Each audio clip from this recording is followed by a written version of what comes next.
जिसका कोई केस नहीं है, जिसका हाई कोर्ट में केस चल रहा है, जिसका सुप्रीम कोर्ट में केस चल रहा है, रातों रात हिमंत बिश्व शर्मा ने बोल दिया कि बांग्लादेशी को हम पुशबैक करेंगे। आप लोग यहाँ पे फोटो देखिए, बहुत सारे आदमी का फोटो है, देख लीजिए आप लोग। इस लोगों को कैसे बांग्लादेश बॉर्डर पार करके छोड़ के आया था। और जब आंसू ने आंदोलन किया, जब आंसू ने फर्स्ट निकाल दिया ये लोग बांग्लादेशी नहीं है, ये लोग इंडियन सिटीजन है, रातों रात बीएसएफ देके, आसाम पुलिस देके, आसाम की एसपी को देके, बॉर्डर पुलिस देके उसको वापस घर लेके आया, वापस घर लेके आया। क्यों? हम बोल रहे हैं हम बांग्लादेशी के खिलाफ नहीं है, बांग्लादेशी को हम लोग यहाँ से भगाना चाहिए।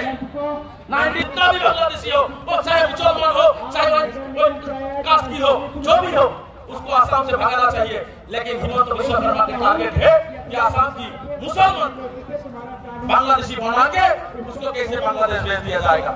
हिम्मत है तो हिमंत बिश्व शर्मा, आपका हिम्मत है तो, सीना में दम है तो 71 का पीछे वाला हर बांग्लादेशी को बांग्लादेश भेज दीजिए। आसाम की हर मुसलमान आपका सहायता करेगा, हिम्मत है तो।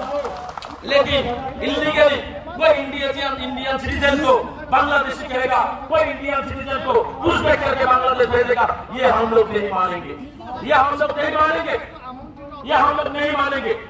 तो इसीलिए हम आज आया है, दो मुद्दा लेकर दिल्ली आया है। एक तो